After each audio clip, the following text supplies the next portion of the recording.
Box app നിക്ഷേപ തട്ടിപ്പ് കേസിൽ നടൻ ജയസൂര്യയെയും ഭാര്യ സരിതയെയും ഇഡി ചോദ്യം ചെയ്തു.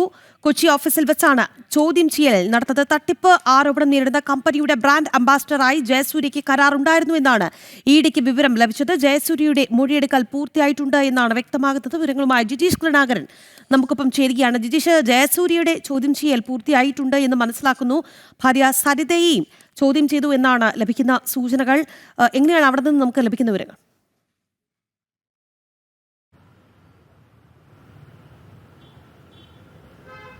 രാഗി, ഇതൊരു ആപ്പ് സേവ് ബോക്സ് എന്ന ആപ്പാണ്. അത് ലേല ആപ്പാണ്. ഈ ആപ്പിന്റെ പേരിൽ വലിയ തോതിലുള്ള സാമ്പത്തിക തട്ടിപ്പ് നേരത്തെ നടന്നിരുന്നു. അത് ഉടമയായ സ്വാദിഖ് റഹീമിന്റെ നേതൃത്വത്തിലായിരുന്നു ഈ തട്ടിപ്പ് നടന്നത്. അതിന്റെ അടിസ്ഥാനത്തിൽ 2023 police, Thrissur police, east police അയാളുടെ അറസ്റ്റ് രേഖപ്പെടുത്തുകയും ചെയ്തു. വിശദമായ ആളെ ചോദ്യം ചെയ്തപ്പോഴാണ് സിനിമാക്കാരുമായുള്ള ബന്ധങ്ങൾ വ്യക്തമായത്. മാത്രമല്ല, ഇതുമായി ബന്ധപ്പെട്ടുകൊണ്ട് ഈ ആപ്പിന്റെ പ്രൊമോട്ടർ എന്ന നിലയിലും അതിന്റെ ബ്രാൻഡ് അംബാസഡർ എന്ന നിലയിലും ജയസൂര്യയുമായി സാമ്പത്തിക ഇടപാടുകൾ ഉണ്ടായിരുന്നു എന്നും അന്വേഷണ സംഘം കണ്ടെത്തി. നേരത്തെ പോലീസ് രജിസ്റ്റർ ചെയ്ത കേസിന്റെ തുടർച്ചയായിട്ടായിരുന്നു ഇതിലെ കള്ളപ്പണ ഇടപാടുകളിലേക്ക് കൂടി നീളുന്ന അന്വേഷണം എൻഫോഴ്സ്മെന്റ് ഡയറക്ടറേറ്റ് നടത്തിയത്.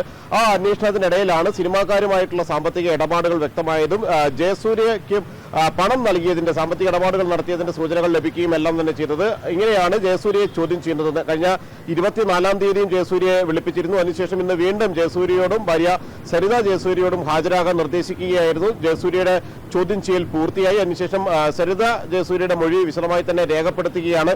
ഈ പണം എത്തിയതുമായി ബന്ധപ്പെട്ടുകൊണ്ടാണ് സാമ്പത്തിക ഇടപാടുകൾ, ഈ സ്വാദിഖുമായി നടത്തിയ സാമ്പത്തിക ഇടപാടുകളിലാണ് പ്രധാനമായും ഈ ഒരു ചോദ്യം ചെയ്യൽ നടത്തുന്നത്.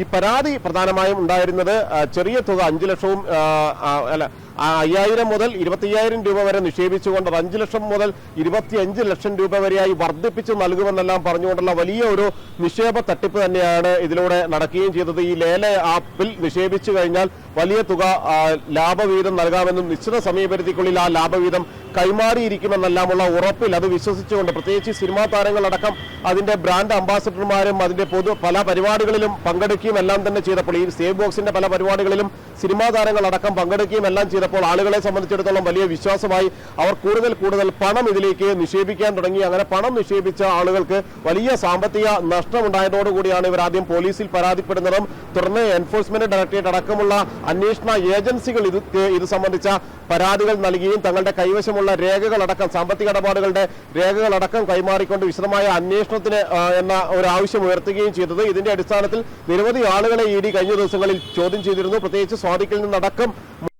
ത്തിന് ശേഷമാണ് ഇപ്പോൾ ജയസൂര്യയെ ചോദ്യം ചെയ്യുന്നതും സരിത ജയസൂര്യയുടെ മൊഴി വിശദമായി രേഖപ്പെടുത്തുന്ന ഒരു ഘട്ടത്തിലേക്ക് കടന്നിരിക്കുന്നത്. മറ്റ് ആരെല്ലാമായി സാമ്പത്തിക ഇടപാടുകൾ ഉണ്ടായിരുന്നു, എത്ര രൂപയുടെ തട്ടിപ്പുകളാണ് പ്രധാനമായും ഇതുമായി ബന്ധപ്പെട്ടുകൊണ്ട് നടന്നത് എന്നീ കാര്യങ്ങളെല്ലാം തന്നെ കണ്ടെത്തേണ്ടതുണ്ട്. മാത്രമല്ല 20 കോടിയോളം രൂപയാണ് സ്വാദിഖ് ഇത്തരത്തിൽ കൈവശമാക്കിയത് എന്നൊരു വിവരമാണ് ഇപ്പോൾ അന്വേഷണത്തിൽ ലഭിച്ചിട്ടുള്ളത്.